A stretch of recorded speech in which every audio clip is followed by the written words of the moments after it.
Hi, it's Michael.kerr here, presenting Small Business Banter.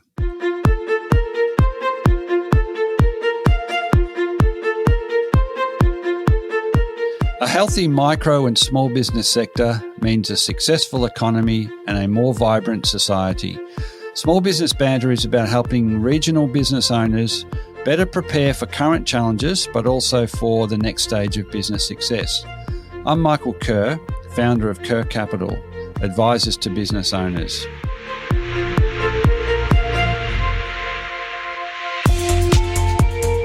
Each week, I interview a fellow small business owner or an expert, and they share their stories, their lived experiences, the wins and the losses, and their best advice to help you, the listener, get the most you can from your own business. Small Business Banter is brought to you from the studios of 104.7 Gippsland FM and is heard across Australia on the Community Radio Network. And thanks also to Kerr Capital, supporters of the show.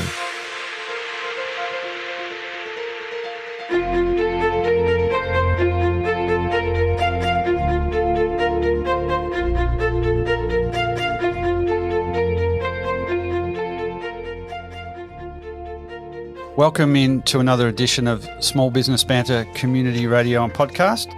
Firstly, welcome in Allie Taylor. It's great to have you in from Orange County in the US. Thank you, Michael. It's a pleasure to be here.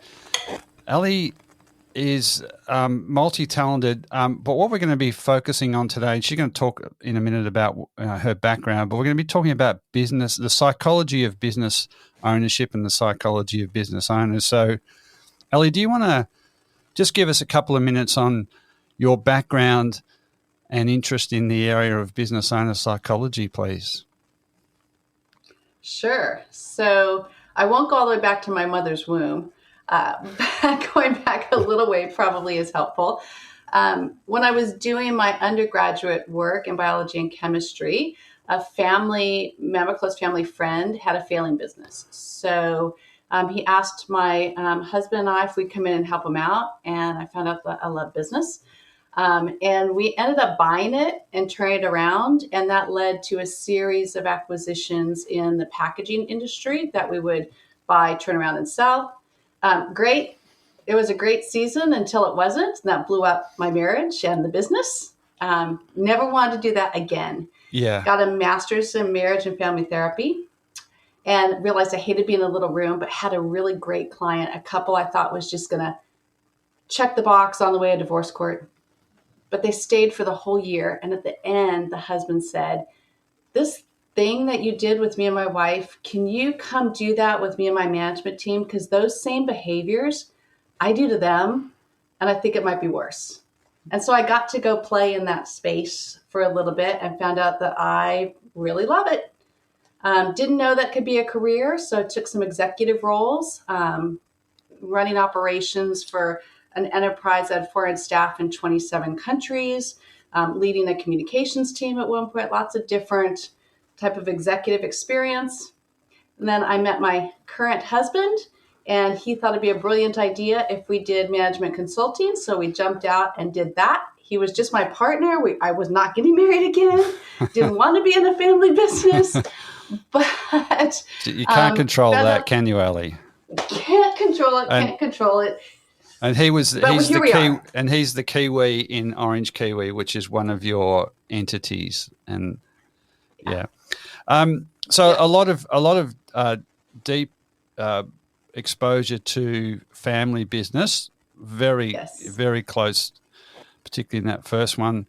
And so and then you combine that with some training as a family and marriage counselor / therapist, which in the work I do with owners, and particularly where you've got more than one owner, you've got a few shareholders, that's a lot of what you do around helping them plan their way through to running the business more effectively, or ultimately with what I do a lot of is exit planning. So that really must have it's obviously stuck with you. So today, a couple of businesses that you have related to that. I mean, you're an investor in some businesses, but you also have Orange Kiwi, which and the other one is Clearwater Insights. So can you just kind of give a snapshot of both of those organisations and what they do, please? Sure. So Orange Kiwi was our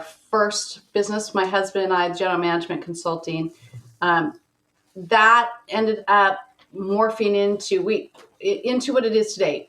From general management consulting to really focused on points that are probably the most difficult for owners: significant transitions, scaling through growth curves, exiting the business, or engaging in a family succession.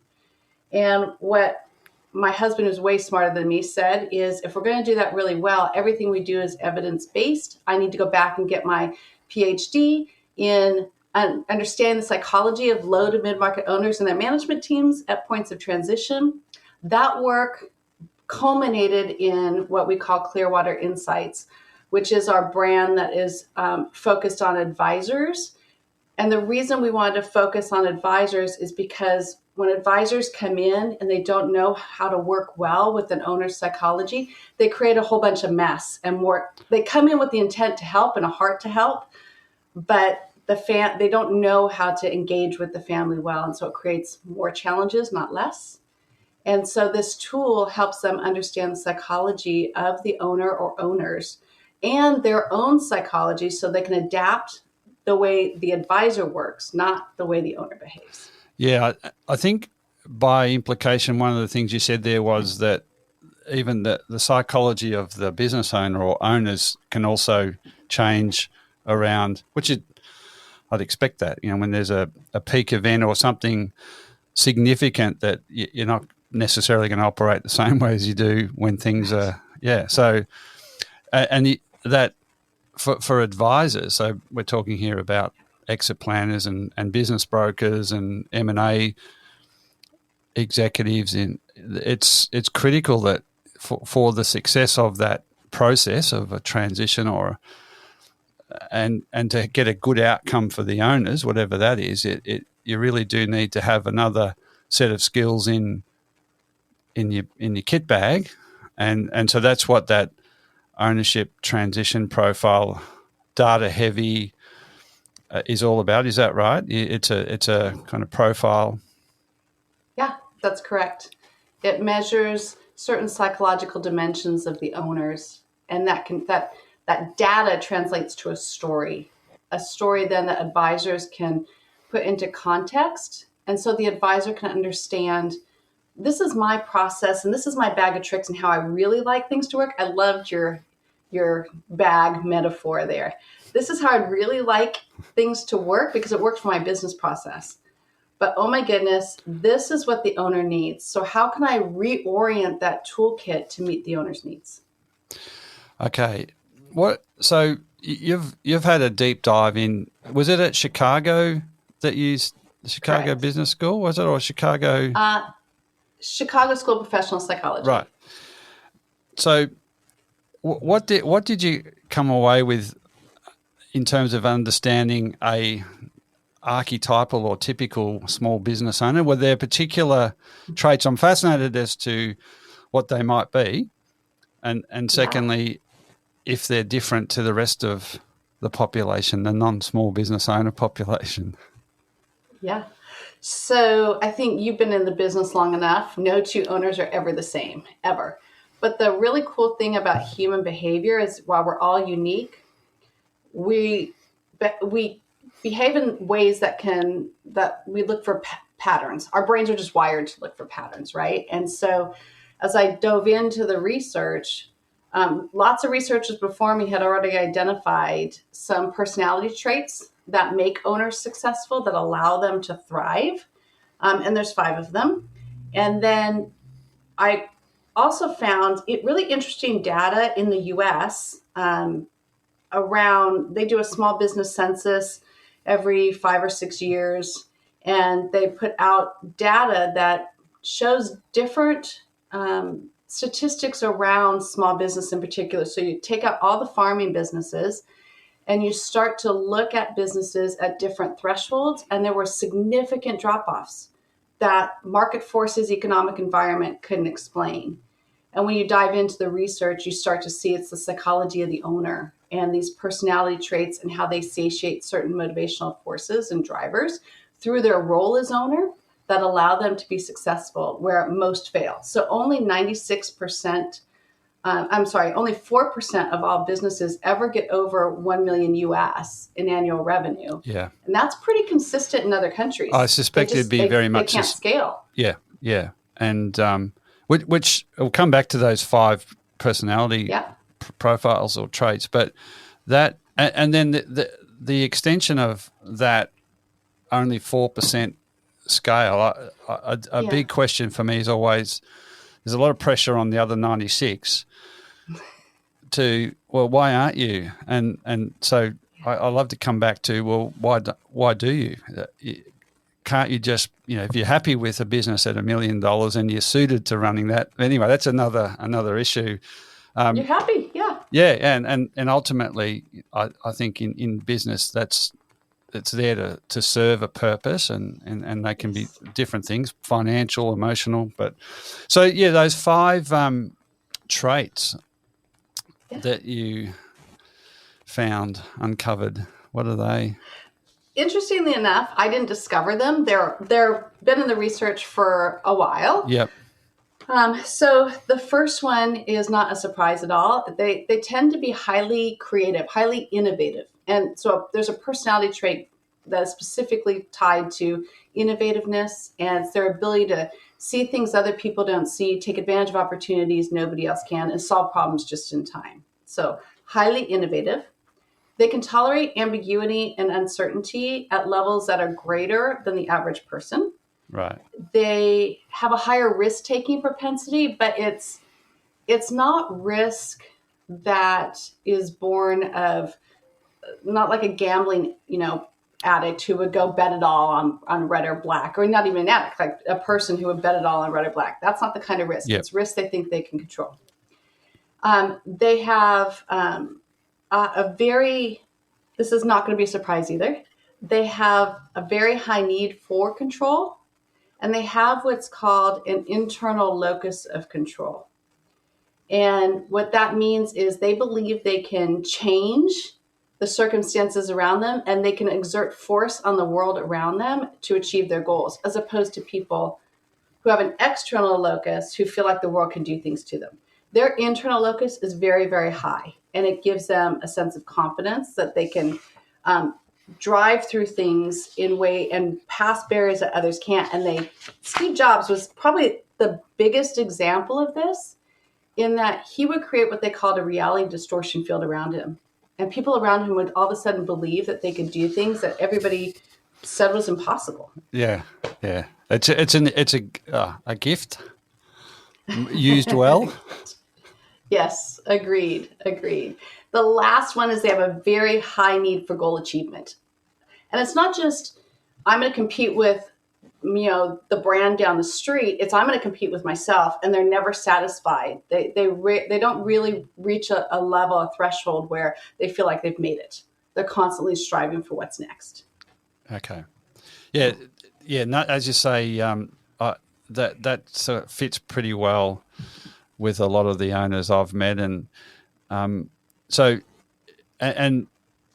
in terms of those owners that you've studied and met, and this barrier to growth, what's lacking? If someone did want to push through and create a much bigger business, what do you think's missing for them in that? Because it sounds like they're prepared to understand and take risks and push boundaries. Is that the external market forces, or just a lack of particular skills? What do you think's at that? It's pretty interesting. So I think you hit on one big point, and that's some of them are happy with a lifestyle business, and they don't really want to scale, so they're not motivated to, and that's okay. Yeah. But of the ones that want to scale but can't, right? They are constantly on this hamster wheel, tyranny of the urgent. They can't get out of their own way. There's a couple of interesting studies, Freeman et al. Out of UC Berkeley in 2019, which was post my doctorate. I wish I would have had it while I was doing the research. Identified some mental health issues that are more prevalent in entrepreneurs: anxiety, depression, bipolar disorder, trauma, and there's a fifth one that doesn't come to mind at the moment, but or ADHD. Duh. So that one, yeah. Right? And so some of those things I think do get in the way. Yeah. And even when that's not prevalent, the way that they get their motivational drivers their needs for significance, autonomy, relatedness, and competency, causes them to build a team around them that is often homegrown, that they prioritize trust over everything else, and they don't know how to work with professionals at an early enough stage to be able to push them and change the way the owner thinks and behaves. And eventually most owners will hit a ceiling, so that by the time you get up to about 50 million in annual revenue US, it's 0.00061% ever make it. So in 2012, 28 million businesses in the US, that's 17,000. Yeah, that make that level. Yeah. On today's edition of Small Business Banter Community Radio and Podcast, talking with Allie Taylor from Orange County in the US and Orange Kiwi and Clearwater Insights, amongst other things. You started to talk about that, maybe that personal barrier there of when putting aside a financial level, that there's a point where an owner will get where they don't have everything they need to go to the next level if they wanted to. And so this idea, and the trust thing is, I guess you see that a lot in family businesses. That's how they typically operate. It's trust or not trust. But the idea that you want to grow, recognizing that you don't have all the skills, and then reaching out and saying to somebody like a coach or a trusted business advisor, or in some cases a therapist, or just to help work through some of your own challenges and blockages. That takes an awful lot, doesn't it, for an owner to kind of not wave the white flag, but say, look, I need help here, and I don't think there's enough of that. And what are your thoughts on that? Yeah, I think that's interesting when you say, I don't think there's enough of that. Sometimes I wonder if it's the owners that we run into, but the data probably would argue in your favor, right? Because there's these issues with scaling and predictable ceilings. The ceilings are interesting because every time you hit a new barrier where the complexity is about to increase, that's where you know if you're going to make it or not. And so I think you're onto something. In terms of, like, is it possible? That's the conversation I really enjoy with owners who are in that space. Sometimes they don't think it's possible. They feel like they've been successful in the past doing these things, and if they change it, they might not be successful in the future, that's a cognitive bias. It's complete human nature.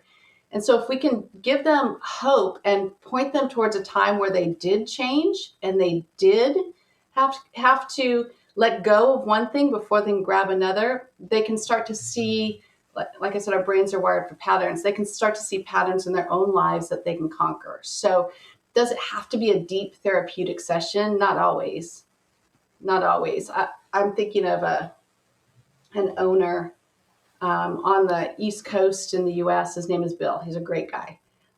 He was really struggling with some of the stuff that we've been talking about, and he brought me in. I had some coaching with him, brought me in, and we worked with his management team.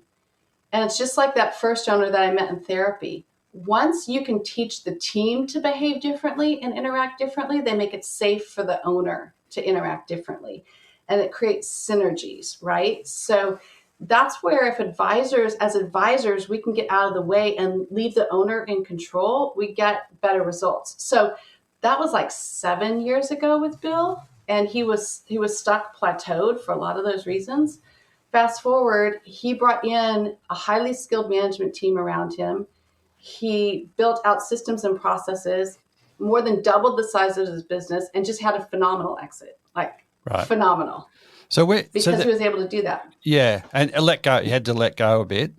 Yeah.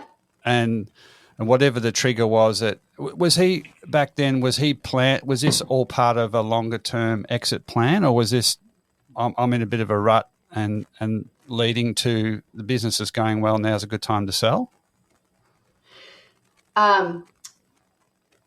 So we always call it the presenting problem. So the presenting problem was he's exhausted. He just needs to get out. So an investment banker referred him to me because the investment banker could recognize the signs. They had worked with us in the past. They knew, referred him to me, and he didn't want to exit. He wasn't as tired as he thought.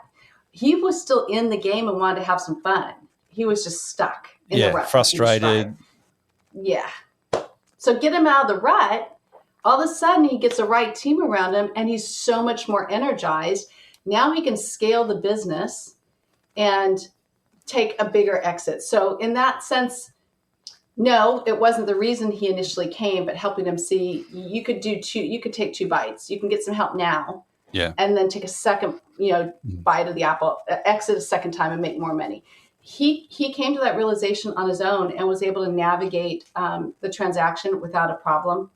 And what's even better is in this next season, he's figured out what he wants and what life looks like. And so he went on. He's very happy. He and his wife were in Spain for a while. Yeah. Well, this is exit planning. If we kind of want to coin that term, I know it involves a lot of different interpretations, but done really well, exit doesn't have to be the obvious outcome. It can be. I feel like when owners take the time, make the investment, trust in some external advice, they see their business all of a sudden can be different and better, and the compulsion to sell because it's giving them the irrits, it reduces. So it's such a that term exit planning can kind of be quite binary, but I think it's as much about just making the business better so you've got choices. And if you want to sell, great. You maybe go, I wonder if Bill is the kind of guy that would go and do another business because sometimes they're wired that way. They can't turn it off. Sometimes they are. Yeah, serial entrepreneurs. In Bill's case, I suspect he's going to fuel other entrepreneurs. Right. And, he has certain passions for giving back, for sure. Yeah. But that made me think of, it's not just single owners, right, that are going to exit. And the term exit planning, it makes it so final, right? And it's, to your point, it's not necessarily about an exit for forever, like a complete one-step thing, or even for everybody to get out. Yeah. If there's a family, that's where I think that as an industry, we've made a mistake in our nomenclature and we've created a barrier for ourselves. Yeah. Well, yeah, and families, I think you must do. I read that article, the Gamina family, the LA coffee.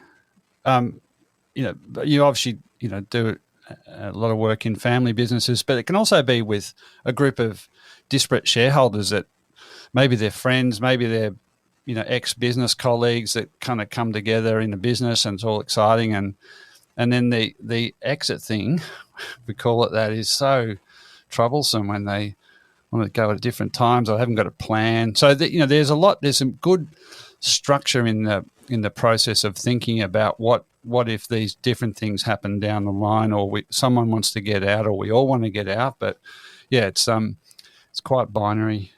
It can be. So I read that same article. They're a really interesting family, definitely. Yeah. It was however many generations out. They came from Cuba, I think, and we might put a link up to that article. Because it goes deep into a family business. I suspect has got a lot more purpose than just dollars. So I just want to sort of talk about the flip side of ownership when owners aren't addressing the challenges that they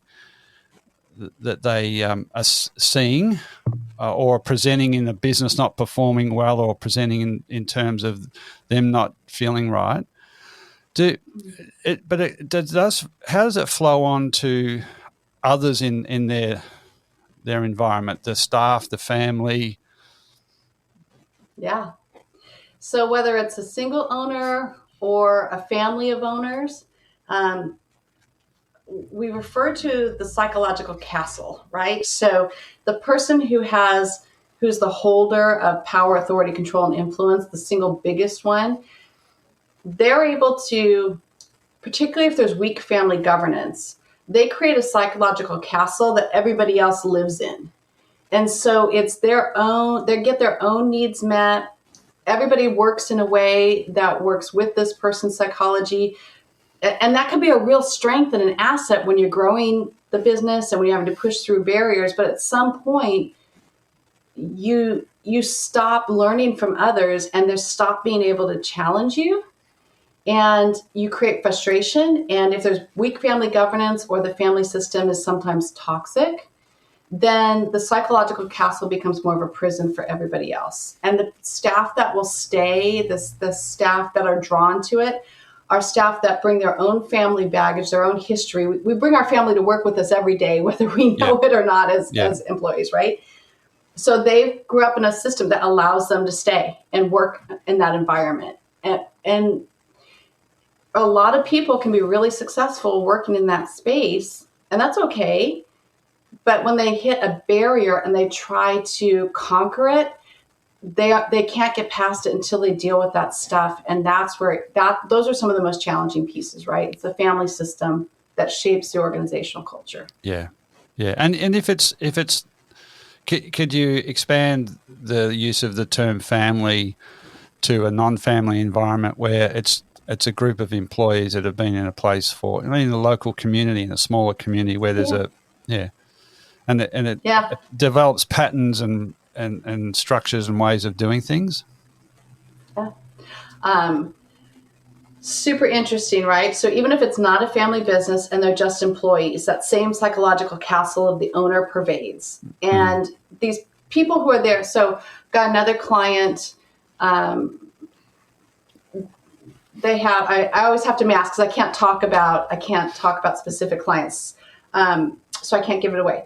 They have a team of management staff who have largely grown up with the business. I think the shortest tenure is 20 years and the longest tenure is nearly 35 years. And they're great people. They're homegrown talent, and they've got all this knowledge that lives in their head that hasn't been documented, that it makes the business work because they're all there. Yeah. And it makes the owner comfortable because he's got this team. But it's not readily transferable. You can't, right? You can't. Yeah. And it's huge risk because if one of them leaves, a critical role leaves, it's going to be very difficult to fill and very costly. Yeah. So those are the effects. Yeah, yeah. And with family, I mean, I deal with a lot of owners who are mostly come to me when they're thinking about selling or are ready to sell tomorrow, and that's so hard when you've decided I'm ready, so I want to put it on the market. So I mean, it needs a lot longer, and that's why exit planning, in a form of exit planning to get owners thinking about what they need to do for 4 years, 2 years out is so vital. But it kind of it shows up in terms of frustration, health issues, relationship issues, and that's one of the really positive things about some pre-planning is you start to reduce those sorts of impacts on because you can't ignore them. You just have to. Oh yes, you can. Oh, well, sorry, you can. Yeah. Yes, you can. We do it all the time. We shouldn't ignore them. Yeah, that's right, Michael. Yeah. So, with you talked a little bit earlier about an investment banker that had sent over a client. I think it was Bill, was it?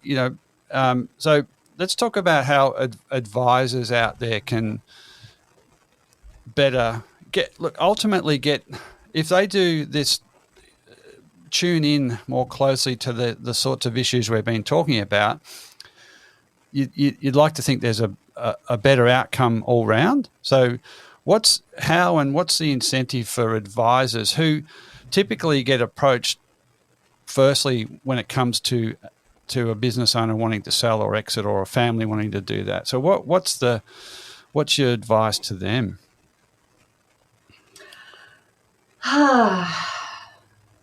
That is a really good question. Because I'm an advisor and I'm looking for, I think tune into the people. Yeah. Yeah. I think tune into the people, but as you're asking the question, the image of another owner came into mind, another very successful business based in the central part of the United States. And I couldn't understand why. I mean, he's very competent. He's one of the better leaders I've ever met. He didn't have a lot of what we call role identity fusion. He was really very ready, but every time the attorneys or the investment bankers or the wealth and asset managers or not his CPA, but a CPA for the transaction who was coming in for diligence, anytime they walked in the room, he looked like he got small. And one day I asked him, like, what is going on with you? How can I better support you? Because this isn't working. He said that when the suits walk in the room, he feels like he's 3 years old. And that told me a lot.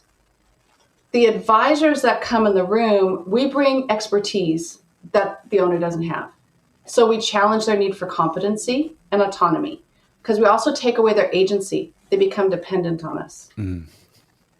Right? And so the minute we start to put those two things in play, we trigger a fight, flight, freeze response in them. And we're doing our job. We're showing up. We're bringing the expertise. We're speaking our own language. We're doing all the things he or she hired us to do. And we should still do those things, but we just have to do them in a different way. Yeah. So one of the things that I learned is when you put a group of advisors in a room, my job more and more is really to take the friction out by getting people to play nice together before they don't play nice together. So it's setting the ground rules. Who's going to do what? Who's responsible for what? We all have different opinions. Rather than the owner having the same conversation 5 times with the advisors and getting 5 different answers, let's be grown-ups and put the issue on the table and have one meeting and let the owner be in control and hear each person's perspective and then trust that they're competent enough to make a decision. Yeah. As advisors, we screw that up all the time. Yeah. Yeah. Yeah. No, it's it's simple and structured project planning of a really complex exercise, and then I guess pressure testing that early in the process that we can all function together, because the team that you're referring to there could be 3, 4, 5 people, and it gets really messy when you're in a sale process and there's the team on the other side. And so, it just kind of, I've seen a lot of what should be good deals just fall apart because of those sort of simple things. Yeah. Yeah, absolutely. You mentioned role identity, and I do really want to talk about that because at the very beginning of today we talked briefly about that there are other reasons for being in business. And not wanting to scale to whatever amount, but having purpose. Is that what you're referring to there with role identity, or is that a different thing? It's a different thing. Purpose is a part of it, right? It's easier to explain visually. So I'll try not to talk with my hands, Michael. So we all play lots of roles, right? If you and I were to sit and have a conversation, I would probably hear you talk about family. I would probably hear you talk about other activities that you like to do.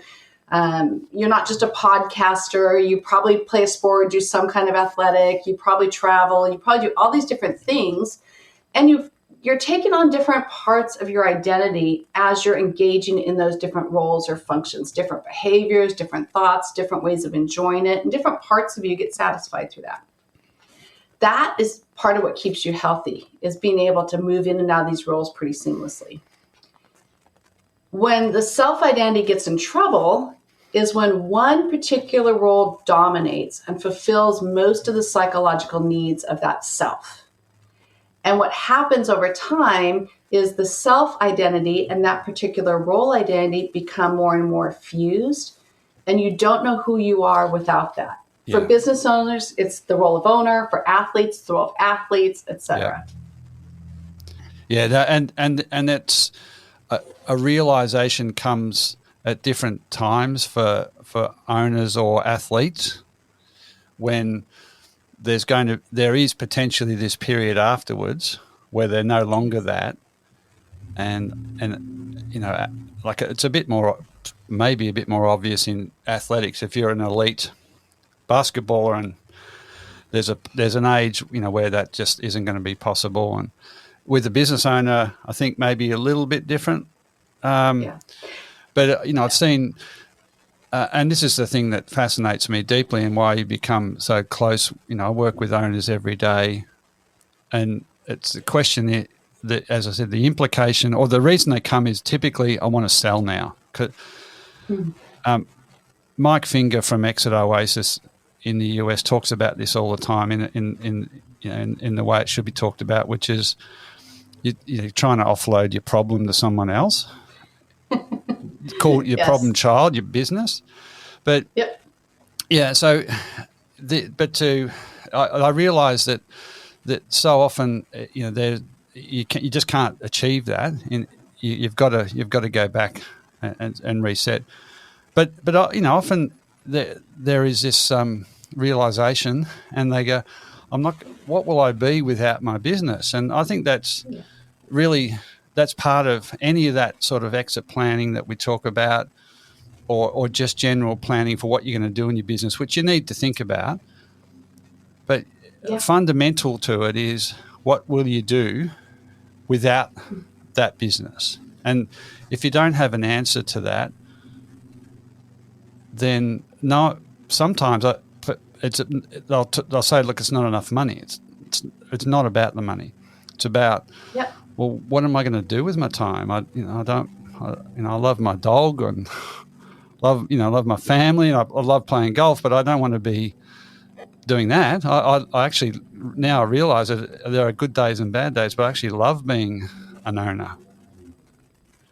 Yeah, it's not, and the word "do" I think is the interesting part, right?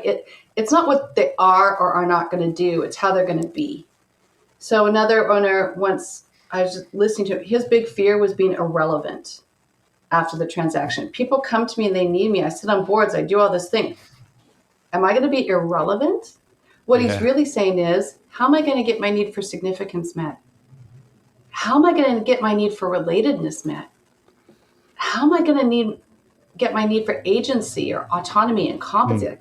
Where am I going to get all these? Because I'm an entrepreneur. I have those 5 personality traits that aren't going to go away. Yeah. I use them through my business to get all these met. Where's that going to happen? So it's not about what they do, right? It's about where do I get to be who I'm meant to be.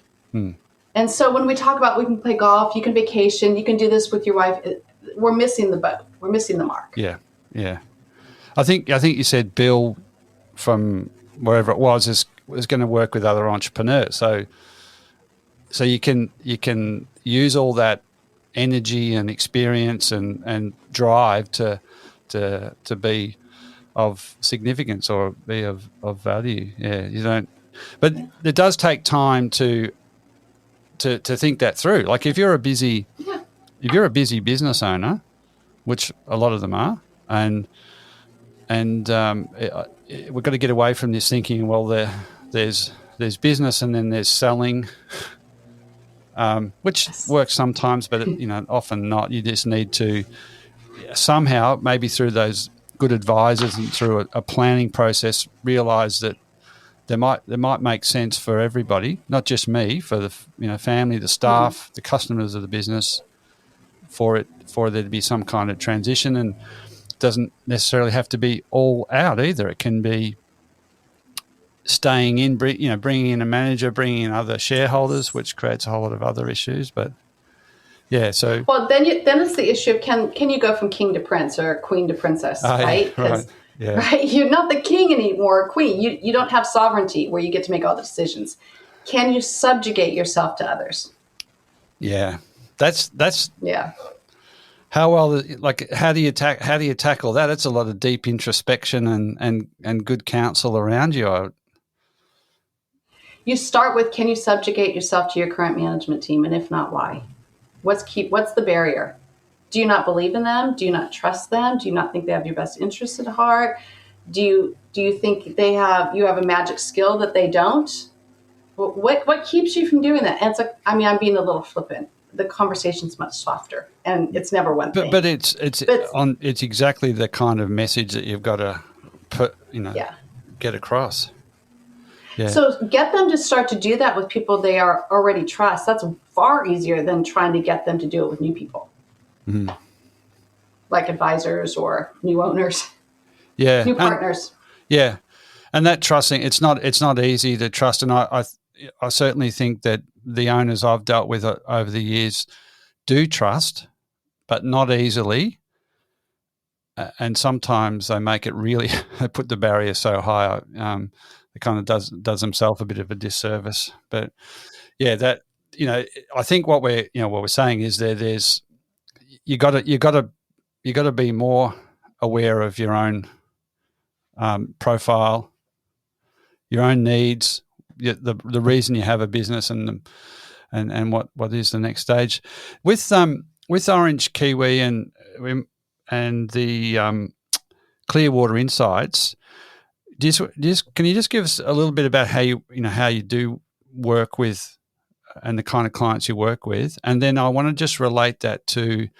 There's a lot of micro and very small business owners out there who may or may not be able to kind of access the kind of services that you're going to describe now, but some advice for them on how they might go about, if they've listened in, they're going, that makes sense. What other ways they could go about getting some of the outcomes that you deliver with your own clients? Yeah. That is a great question, and I love that question. It's part of why CWI exists. So for the Orange Kiwi side, that is owner facing. It's a niche approach, meaning we don't work with a tremendous amount of clients.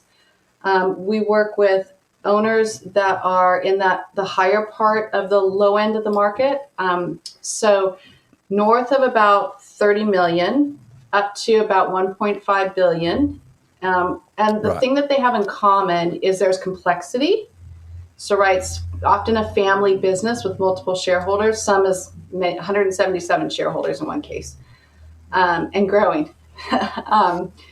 and so that the type of services and the way we position it, you're right, it's not accessible to the much lower end of the market, but they have some good advisors in place. Almost all of them will have a CPA.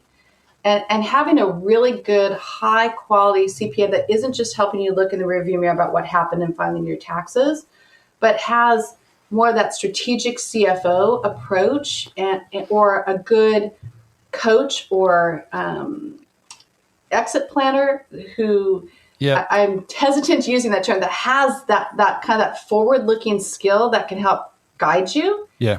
And the thing you want to look for is, do they understand me? Right? Can they work with me and my needs, or do I have to fit into their mold? So that's what Clearwater Insights is really all about, helping the owner understand themselves and what they need from their advisors, and helping the advisors understand how best to do what they do best, but in a way that works for the owner. Yeah. And so that Clearwater Insights is, owners come to it through an advisor. They don't come to it through us. And that's because we really believe, particularly on the lower end of the market, they need to have a community of people who can come around them. Yeah. And be equipped. Yeah. Okay. So it is ultimately, it's for those owners, it's on them to take a step forward and think about and maybe get away from the business. I mean, you don't want to kind of prescribe this stuff, but I don't think there's many owners. The older you get, the more you need to think about this stuff. So yes, and yeah. Look, Allie, I know we're coming up to. You've got a deadline. I really appreciate your time. We will put those links to Clearwater Insights and Orange Kiwi on the show notes when this goes up as a podcast in a few weeks' time. Really appreciate your time. Thank you. It's You're welcome. It's such an important topic, and I think we're overloaded with great technical advice and services, but you know, it kind of misses the mark. It needs to be delivered, but I think what you're saying is we need to really tune into owners and for owners to kind of open up a bit. And that's a pretty simplistic view of what the complexity of what you've talked about, but I think that's the message. So we encourage all owners to not leave it till the very last minute. That's really true. And on the Orange Kiwi side and on the Clearwater Insights, one of the things that we know is this isn't. We work with clients all over the world. It was you may have met him. It was Trevor in Australia, down in Perth, who's on our team, who really pushed to help the smaller business owner as well. So I always have to give Trevor a shout out for that piece of it. I haven't met Trevor, but I'm gonna reach out to him and and have a discussion. I'm actually heading to Perth in a couple of weeks, so maybe we can. Awesome. Yeah. All right, Allie, really appreciate that's a really terrific insight on a complex but very important issue. Thanks so much. You're very welcome. Well, I hope you enjoyed that really interesting, informative discussion with Allie Taylor from Orange Kiwi and Clearwater Insights in the US on a particularly complex issue that hasn't and doesn't get a lot of coverage. It's clear to me that there's a lot of upside for owners, for the family of owners, and for advisors as well to really tune in more closely to the ideas and the concepts that Allie talked about. For me, there was a few key takeouts. At a very basic level, everyone's got a psychological profile, but we do better to understand it. The psychological profile, this is for owners, that made you successful in starting and growing a business may not and probably isn't going to serve you as well when it comes time to exit. The psychological castle that Allie spoke about, can easily become a prison, a psychological prison. Advisors have a bigger role to play, just in understanding that how deeply psychological profiles can impact an owner will probably lead advisors to get better outcomes by acknowledging these factors and these influences on the process of exiting. Self-identity gets lost very easily when the role of a business owner dominates the life of someone.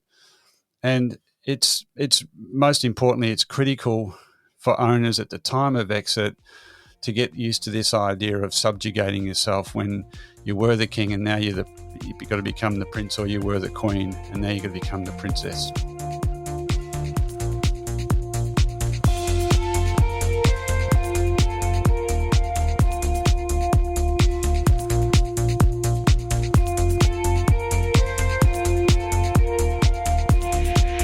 So that is all for today's episode of Small Business Banter.